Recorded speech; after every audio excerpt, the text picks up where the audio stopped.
لبيك لا شريك لك لبيك إن الحمد والنعمة لك والملك لا شريك لك لبيك اللهم لبيك لبيك لا شريك لك لبيك إن الحمد والنعمة لك والملك لا شريك لك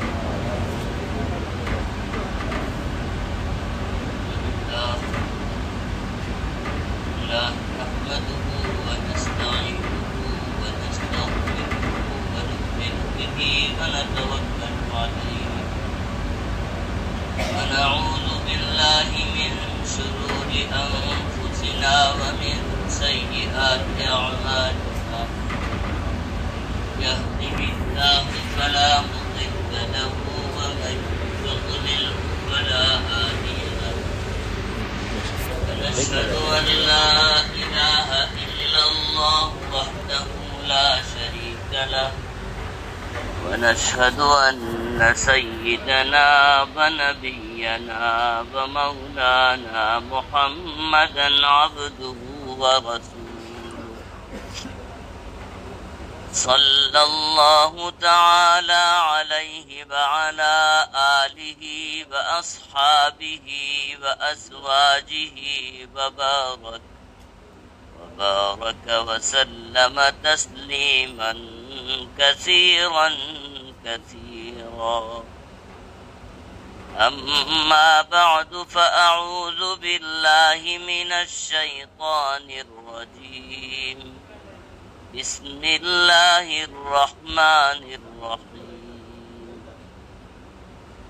فإذا قضيتم مناسككم فاذكروا الله كذكركم آباءكم أو أشد ذكرا فمن الناس من يقول ربنا آتنا في الدنيا وما له في الآخرة من خلاق ومنهم من يقول ربنا آتنا في الدنيا حسنة وفي الآخرة حسنة وقنا عذاب النار أولئك لهم نصيب مما كسبوا والله سريع الحساب صدق الله مولانا العظيم.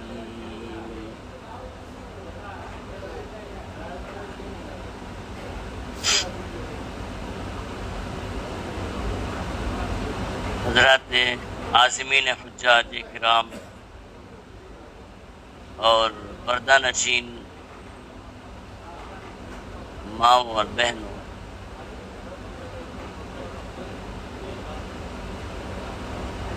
اس وقت روئے زمین پر اللہ تعالیٰ نے ہمیں جو سعادتوں سے مالا مال کیا، یہ کوئی معمولی چیز نہیں ہے۔ انسان کبھی تصور کر سکتا ہے کہ اللہ تعالیٰ نے اپنے بے شمار مخلوقات میں سے ہمیں انسان بنایا، یہ اس کا فضل ہے۔ پھر بے شمار انسانوں میں اللہ سبحانہ و تعالیٰ نے ہمیں مسلمان بنایا، یہ اس کا فضل ہے۔ پھر اللہ تعالیٰ نے بے شمار مسلمانوں میں ہمیں ایمان کی دولت سے مالا مال کیا، یہ اس کا فضل ہے۔ پھر حق سبحانہ و تعالیٰ نے بے شمار مومنین کاملین میں سے اللہ تعالیٰ نے توفیقات صالحات سے ہمیں مالا مال کیا، حج کی دولت سے ہمیں مالا مال کیا، یہ اس کا فضل ہے۔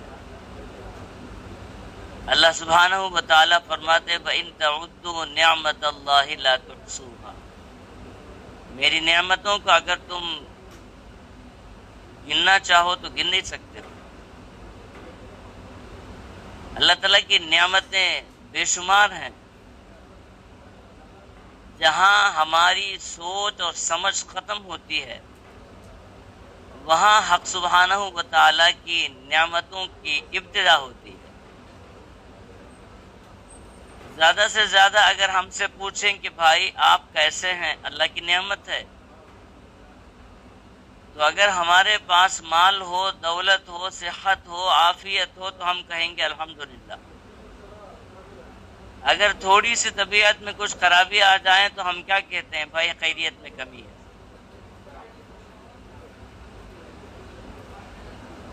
حالانکہ واقعات کے روشنی میں اگر دیکھیں،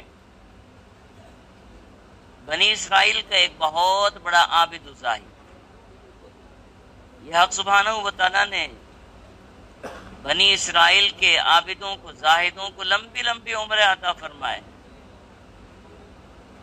تو حدیث پاک میں ہے کہ بنی اسرائیل کا ایک عابد و زاہد تھا، اس نے اللہ تعالیٰ سے دعا کی کہ یا اللہ،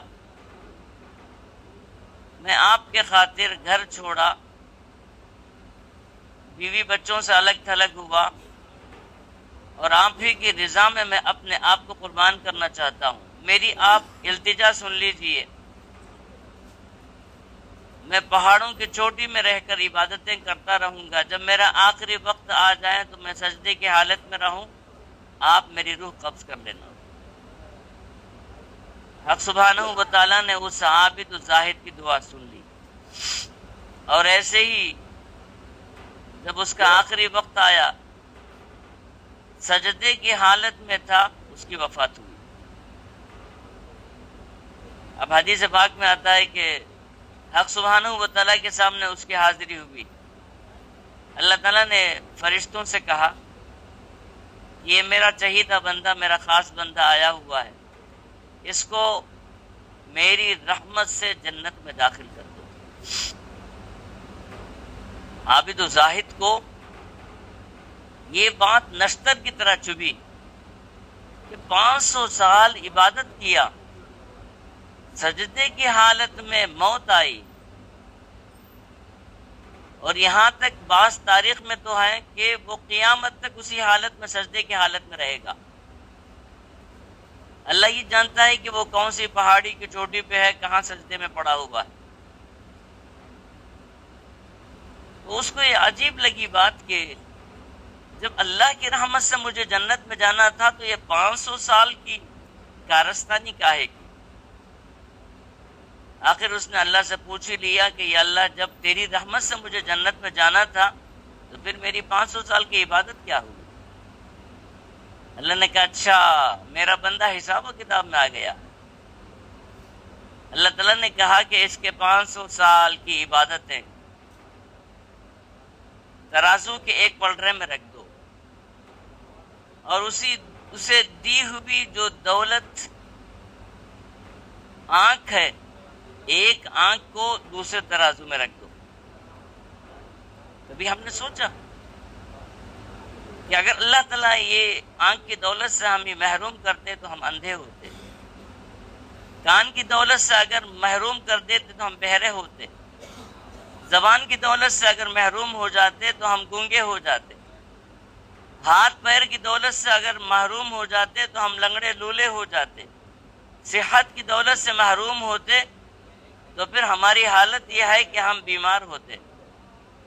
اللہ تعالیٰ نے بن مانگے یہ ساری چیزیں، ہم نے کب اللہ سے درخواست کی تھی کہ اللہ ہماری آنکھ صحیح فرما دیجیے، یا اللہ ہمارے کان صحیح فرما دیجیے، ہماری زبان صحیح فرما دیجیے؟ ہم نے کب مانگا تھا؟ بن مانگے ملی دولتیں ہیں۔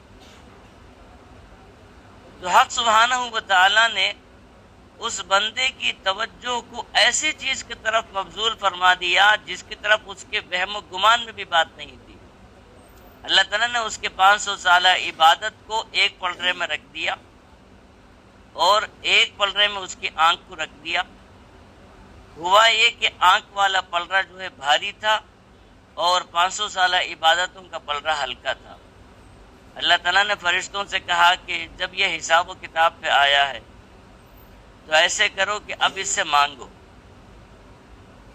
پہلے ایک آنکھ کا حساب میرے سامنے کر دیں، پھر دوسری آنکھ کا، پھر اس کے بعد کان کا، زبان کا، ہاتھ پیر کا۔ جب پورے حساب و کتاب ہو جائے پھر یہ اپنے اختیار سے جنت میں جا سکتا ہے۔ جب میری رحمت کی ضرورت نہ ہو۔ اس وقت اس بندے نے التجا کرتے ہوئے کہا یا اللہ میں خطا کار ہوں، میں نادم ہوں، اپنی بات پر شرمندہ ہوں، یا اللہ مجھے اپنی رحمت سے آپ جنت میں داخل کر دیں۔ تو اس سے معلوم ہوا کہ اللہ تعالیٰ یہ جو نعمتیں ہمیں عطا فرماتے ہیں، ان نعمتوں میں نہ ہماری دولت کا کوئی دخل ہے، نہ ہماری طاقت کا کوئی دخل ہے، نہ اور کوئی چیز کا دخل ہے۔ اگر ہماری دولت کا دخل اس عبادت کے ساتھ ہوتا تو بڑے بڑے جتنے مالدار چوٹی کے لوگ ہیں وہ لوگ حج میں رہتے۔ اگر صحت کا تعلق اس کے ساتھ ہوتا تو زبردست نوجوان پہلوان اس میں ہوتے۔ حق سبحانہ و تعالیٰ یہ دولت کس کو مالا مال فرماتے ہیں؟ جن کی صحت بھی کبھی گری ہوئی ہوتی ہے، مالی حالات بھی صحیح نہیں ہوتے ہیں، پریشانیاں بھی کھڑی ہوئی رہتی ہیں۔ حج کے لیے جب نکلتے ہیں تو کچھ قرضہ بھی کرنا پڑتا ہے، اور حج کے لیے نکلتے ہیں تو بے شمار دوائیاں بھی ساتھ لے کے چلنا پڑتا ہے۔ آخر ہم نے یہ سب کچھ کیوں کیا؟ یہ عاشقانہ سفر ہے، یہ عاشقانہ سفر ہے۔ اللہ تعالیٰ کی یاد میں، اللہ کی محبت میں بندہ دیوانہ بن کے نکلتا ہے۔ حق سبحانہ و تعالیٰ نے سیدنا ابراہیم علیہ السلام کو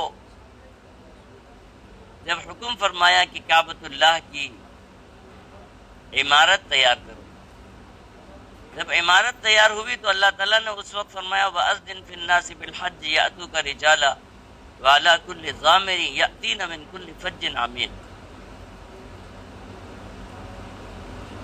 اے خلیل اللہ، آپ کی یہ عبادت اور یہ ذمہ داری تو ختم ہوئی ہے، اب ایک ذمہ داری آپ کے قیامت تک کے لیے صدا لگانا۔ آپ کسی اونچی جگہ میں کھڑے ہو جائیے اور صدا لگائیے اس کعبۃ اللہ کی آبادی کے لیے۔ جب کوئی بندہ بہترین گھر بناتا ہے تو گھر کی آبادی کو پہلے متفکر ہوتا ہے، آبادی کی فکر کرتا ہے کہ یہ گھر کیسے آباد ہوگا۔ اللہ تعالیٰ نے قیامت تک کی آبادی کے لیے سیدنا ابراہیم علیہ السلام کا حکم فرمایا کہ آپ اوپر چڑھ جائیے، اونچی جگہ میں کھڑے ہو کے آپ صدا لگائیے۔ سیدنا ابراہیم علیہ السلام نے فرمایا یا اللہ یہاں تو کوئی بندہ ہے ہی نہیں جو میری آواز کو سن سکے، آپ کے حکم پر میں نے اتنی بڑی عمارت بنا دی ہے، چلو آپ ہی کے حکم پر میں صدا بھی لگا دیتا ہوں۔ سیدنا ابراہیم علیہ السلام نے صدا لگائی۔ اللہ تعالیٰ فرماتے یأتوک من کل فج عمیق، یأتوک رجالا وعلی کل ضامر یأتین من کل فج عمیق۔ اب دیکھو آنے والے کیسے عاشقانہ انداز سے بھاگ کے آتے ہیں، دوڑتے ہوئے آتے ہیں۔ جن کے پاس سواری دبلی پتلی موٹی جیسی بھی سواری ہے، ان سواریوں میں سوار ہو کے وہ پہنچیں گے، اور جن کے پاس سواری نہ ہو وہ پیدل چلیں گے، پیدل یہاں کعبہ پہنچیں گے۔ پھر حق سبحانہ و تعالیٰ نے قیامت تک کے لیے کعبۃ اللہ کی آبادی کا یہ اصول بنایا ہے کہ وقت کے آگے پیچھے ہونے کی وجہ سے، اگر سائنس کے حساب سے اگر آپ دیکھیں تو ہر منٹ اللہ تعالیٰ کی صدا بلند ہو رہی ہے۔ کعبۃ اللہ سے اللہ اکبر کی صدا لگتی ہے، پھر یہ صدا آگے بڑھتے بڑھتے بڑھتے دیکھو تو یہ صدائیں چائنا کی طرف چلے جائیں تو 5 گھنٹے کا فرق آ جاتا ہے، ہندوستان کی طرف آ جائیں تو 2.5 گھنٹے پیچھے ہو جاتے ہیں، آگے ہو جاتے ہیں، اور اسی طریقے سے امریکہ کی طرف چلے جائیں 8 گھنٹے 10 گھنٹے کا فرق آ جاتا ہے۔ یہ اللہ تعالیٰ نے نظام یوں بنایا ہے کہ ایک جگہ سے اللہ اکبر کی صدا لگتی ہے تو ہر لمحہ یہ صدائیں گونجتی ایسا نظام کہ 24 گھنٹے اللہ اکبر یہی صدا۔ میرے والد صاحب رحمۃ اللہ علیہ، شیخ الحدیث مولانا ذاکر صاحب رحمۃ اللہ علیہ فرماتے تھے، کبھی تم نے اذان میں دیکھا ہے کہ کیا حکمت ہے کہ اللہ تعالیٰ نے 6 مرتبہ اللہ اکبر کا حکم فرمایا؟ پہلے 4 مرتبہ بندہ کہتا ہے اللہ اکبر، پھر آخر میں 2 مرتبہ کہتا ہے۔ اگر ذرا عاشقانہ انداز سے سوچیں تو انسان کی جو سمتیں ہیں، انسان دیکھتا ہے تو سیدھے کو دیکھتا ہے، بائیں کو دیکھتا ہے، سامنے دیکھتا ہے، پیچھے دیکھتا ہے، یہ 4 مرتبہ گویا ہمیں اذان یہ کہہ رہی ہے کہ تم جدھر بھی دیکھو اللہ بڑا۔ پھر جب بات پوری ہوتی ہے پھر 2 مرتبہ اللہ اکبر، یہ 4 سمتوں کے بعد ایک اوپر باقی رہا، ایک نیچے باقی رہا، پھر مؤذن کہتا ہے اللہ اکبر، اوپر بھی دیکھو اللہ ہی بڑا ہے، نیچے بھی دیکھو اللہ ہی بڑا ہے۔ تو اس طریقے سے اللہ سبحانہ و تعالیٰ نے اپنی کبریائی کا سبق ہمیں دیا ہے کہ اپنی انا کو نکالو، اپنے عجب کو نکالو، بندہ بن کے رہو۔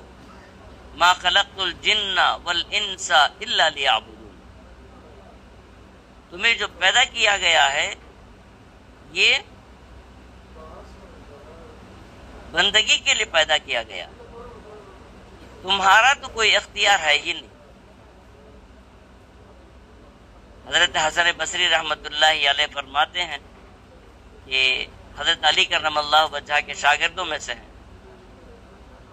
حضرت فرماتے ہیں کہ ایک مرتبہ میں طواف کر رہا تھا، دیکھا کہ ایک کمزور عورت ہے، نوجوان ہے، دیکھنے سے وہ کوئی آزاد بھی نہیں بلکہ باندھی لگتی ہے، اور وہ کعبۃ اللہ پکڑ کر رو کر گڑ گڑا کر کہتی ہے کہ یا اللہ، تجھے جو مجھ سے محبت ہے میں اس کی قسم دیتی ہوں۔ یہ عجیب بات تھی، کہہ رہی تھی کہ یا اللہ تجھے جو محبت میرے ساتھ ہے میں اس کی قسم دے کے کہتی ہوں یا اللہ مجھے محروم نہ فرما۔ حضرت حسن بصری رحمۃ اللہ علیہ وہاں کھڑے ہو گئے، رک گئے، اور رک کے حضرت نے فرمایا کہ او بیٹی، اللہ تعالیٰ کے دربار میں کھڑے ہو کے کیسی بے ادبی کر رہی ہو؟ تو وہ مڑ کے پوچھی کیوں، کیا بے ادبی ہے؟ فرمانے لگی کیا کوئی ایسا کہتا ہے کہ یا اللہ میں قسم دیتی ہوں جو تجھے میرے ساتھ ہو گئی ہے، کیا انسانوں کے ساتھ بات کر رہی ہے؟ تو حضرت حسن بصری فرماتے ہیں کہ اس کے لیے میں نیا تھا اور میرے لیے وہ نئی تھی، لیکن اس نے کہا ایک آہ کھینچتے ہوئے، حسن میں آپ کو بہت بڑا پہنچا ہوا مرد سمجھتی تھی، ولی کامل سمجھتی تھی، لیکن آج معلوم ہوا کہ ابھی آپ کو وہاں تک پہنچنے میں دیر ہے، پہنچے ہوئے نہیں کچے ہیں۔ تو حضرت حسن بصری نے پوچھا کہ کیوں، کیا بات ہے؟ تو عورت کہنے لگی آپ کے گھر کوئی مہمان آتا ہے تو آپ کی چاہت کے بغیر آپ کے گھر میں مہمان آنے کا کبھی اس کو آنے کی توفیق مل سکتی ہے؟ جب آپ کسی کو آنا نہ دیں تو وہ ہرگز آپ کے گھر نہیں آ سکتا ہے، جب آپ کسی کو بلاتے ہیں تو ہی وہ اندر آتا ہے۔ پہلے اللہ کو محبت ہمارے ساتھ ہوئی، پھر اللہ سبحانہ و تعالیٰ نے ہمیں اپنے گھر بلایا ہے۔ اب بتاؤ کیا وہ محبت نہیں ہے جس کے صدقے اللہ نے ہمیں یہاں بلایا؟ حضرت حسن بصری رحمۃ اللہ علیہ فرماتے اس سے مجھے بڑا سبق ملا۔ تو اس سے ہمیں یہ سبق ملتا ہے کہ اللہ نے پہلے ہمیں چاہ لیا، پھر اللہ نے ہمیں اپنے گھر بلایا، لیکن گھر کے اندر آنے والوں کے 2 حالتیں ہوتی ہیں، ایک مہمان بن کر آتا ہے اور ایک چور بن کر گھر کے اندر داخل ہوتا ہے۔ دونوں گھر ہی کے اندر آتے ہیں، لیکن ان کے آنے میں بڑا فرق ہے۔ جو بندہ اللہ کو راضی کرنے کے لیے حج کا ارادہ کیا اور حج کے لیے آیا اور حج کی عبادتوں میں اس کو بڑا دل لگا، وہ رو کر گڑ گڑا کر اللہ کو منانے کی کوشش کرتا رہا، اور جب حج سے واپس ہوا تو ایسے واپس ہوا جیسے کہ وہ ابھی ماں کے پیٹ سے جنم دیا گیا ہے، بالکل پاک پاکیزہ بن کر گیا ہے۔ تو یہ مہمان بن کر آیا ہے اور اس کی بڑی پذیرائی ہوئی ہے، بڑی قدر و منزلت کی گئی ہے، اور اس کی ہر ایک بات کو سنی گئی ہے اور اس کی ہر خواہش کو پوری کی گئی ہے اللہ تعالیٰ کے دربار سے۔ اور ایک بندہ وہ ہے جو گھر آیا لیکن اس کے اندر کوئی حالتوں میں تبدیلی نہیں آئی، الٹا وہ حج کرتے ہوئے بھی لوگوں سے لڑتا رہا، جھگڑتا رہا، عبادتوں میں کوئی دلچسپی نہیں رہی، اور وہ حاجی بن کر باہر نکلا تو مولانا روم رحمت اللہ علیہ ایک شعر کے اندر فرماتے ہیں کہ جب بندہ حج کے لیے آتا ہے، کعبۃ اللہ پہنچتا ہے اور اس کے گناہ، دل میں گناہ کے جذبات رہتے ہیں، تو کعبۃ اللہ ہم سے کہتا ہے کہ تو نے باہر کون سا ایسا عمل کر لیا کہ اب اندر آ گیا، باہر کون سا اچھا عمل کیا تھا کہ اب اندر آنے کی ہمت کیا، جب باہر تیرے حالات صحیح نہیں تھے تو پھر اندر آیا اور مجھے بھی تو جو ہے گندا کرنے کی کوشش کر رہا ہے۔ زبان حال سے کعبہ ہم سے یہ کہتا۔ بہرحال دو دعائیں ایسی ہیں جو حج کے تعلق سے خاص ہیں۔ ایک دعا تو وہ ہے جو ابھی میں نے تلاوت کی ہے، ربنا آتنا فی الدنیا۔ اللہ تعالیٰ فرماتے ہیں حج کو آنے والے دو قسم کے لوگ ہوتے ہیں، ایک وہ بندے ہوتے ہیں جو حج کرنے کے بعد بھی دنیا ہی چاہتے ہیں، حالانکہ حج والی عبادت آخرت کو سدھارنے کی عبادت ہے، اپنی بگڑی بنانے کی عبادت ہے، لیکن بعض بندے وہ ہیں ربنا آتنا فی الدنیا وما لہ فی الآخرۃ من خلاق، یہاں آنے کے بعد بھی وہ اللہ سے صرف دنیا ہی دنیا مانگتے رہتے ہیں کہ یا اللہ ہماری جو ہے صحت عطا فرما دیجئے اور ہمارے کاروبار کو صحیح فرما دیجئے، ہماری پریشانیوں کو دور فرما دیجئے، یہی کہتے رہتے ہیں۔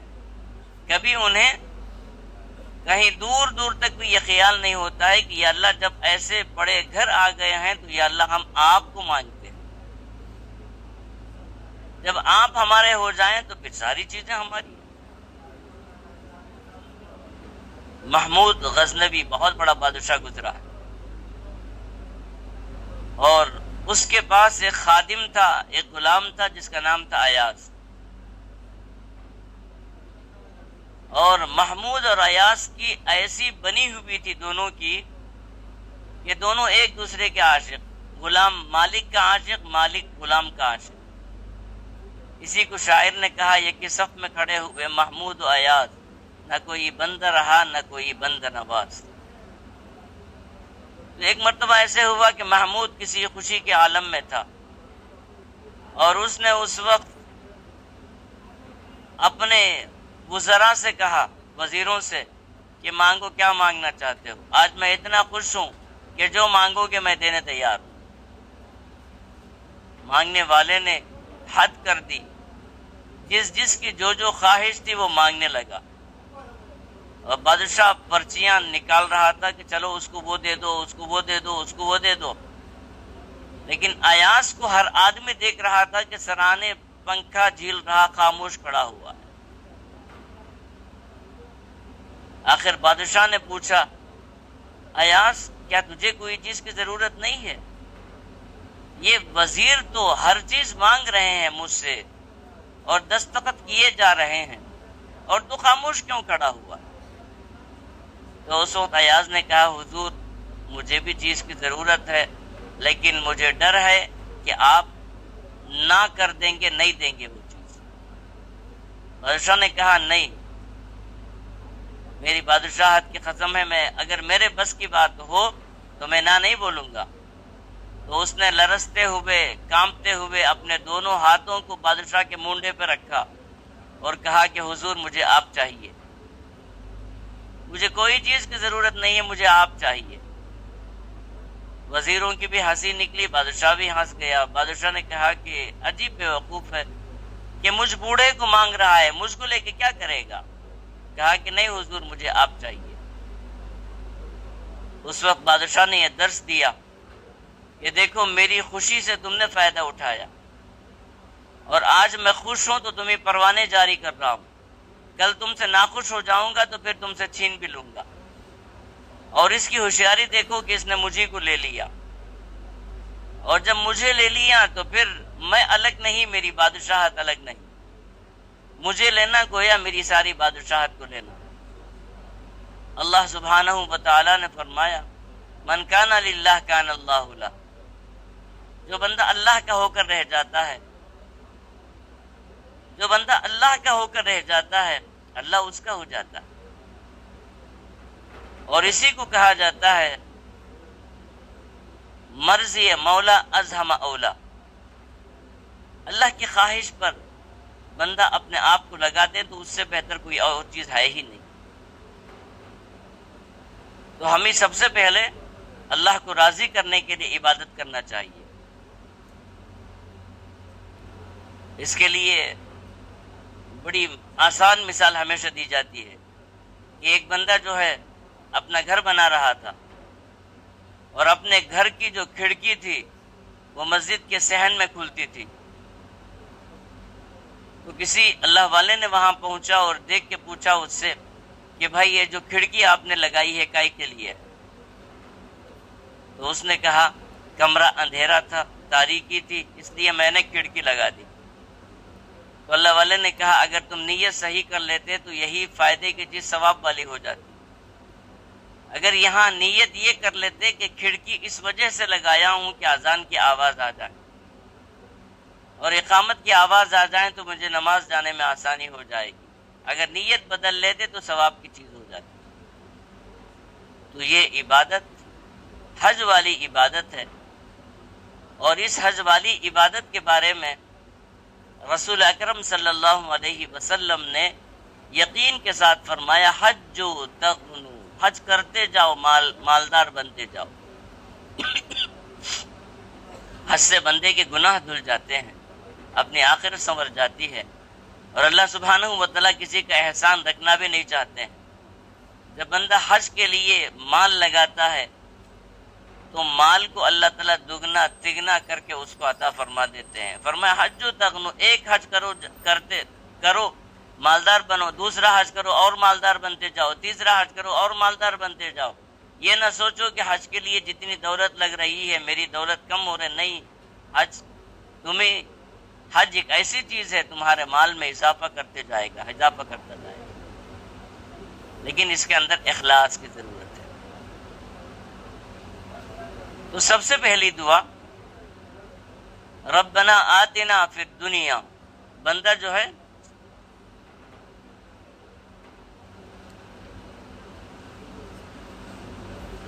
دعا تو کرتا ہے لیکن دعا کا ڈھنگ نہیں ہے، سلیقہ نہیں ہے۔ اور یہ ڈھنگ اور سلیقہ کیوں نہیں ہے؟ علماء سے پوچھا نہیں۔ علماء سے ہمیشہ ربط لگائے رکھنا چاہیے۔ یہ علماء کرام وہ ہیں جو دنیا میں بھی ہمیں مسئلے مسائل سکھاتے ہیں، آخرت میں بھی ان کی ہمیں ضرورت پڑے گی۔ حدیث پاک میں آتا ہے کہ قیامت کے دن جنت والوں کو جنت مل جائے گی، ان کی نعمتوں میں کوئی کمی نہیں رہے گی، سارے چیزیں مل جائے گی، لیکن اللہ تعالیٰ بار بار جنتیوں سے پوچھتے رہیں گے کہ تمہیں کیا چاہیے، تمہیں کیا چاہیے۔ اب جنتی ایک ایک مرتبہ جب سوال ہوگا پریشان ہو جائیں گے کہ اللہ کیا دینا چاہ رہے ہیں، اور ہماری عقل سے بالا ہے۔ آخر کار سب مل بیٹھ کر بات کریں گے کہ اب ہمارا یہ مسئلہ حل کون کرے گا؟ تو جو بڑے لوگ ہوں گے وہ کہیں گے کہ بھائی دنیا میں کوئی مسئلہ اگر آ جائے تو ہم علماء کے پاس جاتے تھے، چلو آج ہم علماء سے ربط کریں گے، ان سے رابطہ کریں گے، پوچھیں گے۔ لوگ وہاں بھی علماء کے پاس جائیں گے۔ علماء کے پاس جائیں گے، ان سے پوچھیں گے کہ اللہ تعالیٰ ہمیں کیا دینا چاہتے ہیں، بار بار ہم سے پوچھا جا رہا ہے کہ اور کیا چاہیے. تو اس وقت علماء کرام فرمائیں گے کہ بھائی جنت تو مل گئی ہے، اب تک جنت والے کا دیدار نہیں ملا. گھر تمہیں مل گیا ہے لیکن گھر والے کا دیدار نہیں ہوا. اللہ سے کہو کہ یا اللہ آپ کا دیدار ہمیں عطا کیجیے. تو اس وقت سارے لوگ علماء کی نشاندہی پر کہیں گے کہ یا اللہ ہمیں آپ کا دیدار عطا فرمائیے. اللہ تعالیٰ دیدار فرمائیں گے. تو اس طریقے سے علماء سے ربط کر کے ہر عبادت کا صحیح سلیقہ، صحیح طریقہ سیکھنا چاہیے. زندگی میں حج ایک مرتبہ کیا جاتا ہے تو اس کو صحیح طریقے سے ڈھنگ کے ساتھ ہمیں سیکھ کر ہر ایک رکن کو بھی ادا کرنے کی ہم کوشش کریں. اب اللہ تعالیٰ نے فرمایا کہ دعا مانگنے والے تو ہیں میرے دربار، ہاتھ تو اٹھاتے ہیں لیکن صحیح طریقہ نہیں ہے. وہ اس عبادت کو بھی دنیا ہی کے لیے قربان کر رہے ہیں. فرمایا ایمان والوں سے جڑ جاؤ، علماء سے جڑ جاؤ، وہ تمہیں سکھائیں گے کہ دعا کیسے کرنی ہے. وہ سکھائیں گے وَمِنَ النَّاسِ مَن يَقُولُ رَبَّنَا آتِنَا فِي الدُّنْيَا حَسَنَةً وَفِي الْآخِرَةِ حَسَنَةً وَقِنَا عَذَابَ النَّارِ. جب کوئی قیمتی چیز لیتے ہیں تو قیمتی چیز کی جو پیکنگ ہوتی ہے وہ پیکنگ جو ہے فری میں آ جاتی ہے، اس کے لیے کوئی پیسے ہمیں دینا نہیں پڑتا. ویسے ہم جنت کو مانگیں گے اللہ تعالیٰ سے تو جنت کے ساتھ ساتھ یہ دنیا فری میں آ جائے گی. یہ ہمارے قدموں میں دنیا آ کے گر جائے گی، کیونکہ جس کی جنت بن جاتی ہے، سنور جاتی ہے، وہ دنیا میں کبھی بھوکا نہیں رہتا. قرآن کریم کہتا ہے من یعمل من الصالحات وهو مؤمن، من یعمل من الصالحات من ذکر او انثى وهو مؤمن فلنحيينه حیاتا طیبہ. جو بندہ عمل صالح کرتا ہے اللہ کا ہو جاتا ہے، وہ چاہے مرد ہو چاہے عورت ہو، پھر اس کے لیے اللہ تعالیٰ فرماتے ہیں دنیا میں ہم اس کو سکون والی زندگی عطا فرما دیتے، حیات طیبہ عطا فرما دیتے. حیات طیبہ کا کیا معنی ہے؟ دنیا میں اگر پریشانی ہو جائے، عبادت کے لیے دل نہ لگے، یہ حیات طیبہ نہیں ہے.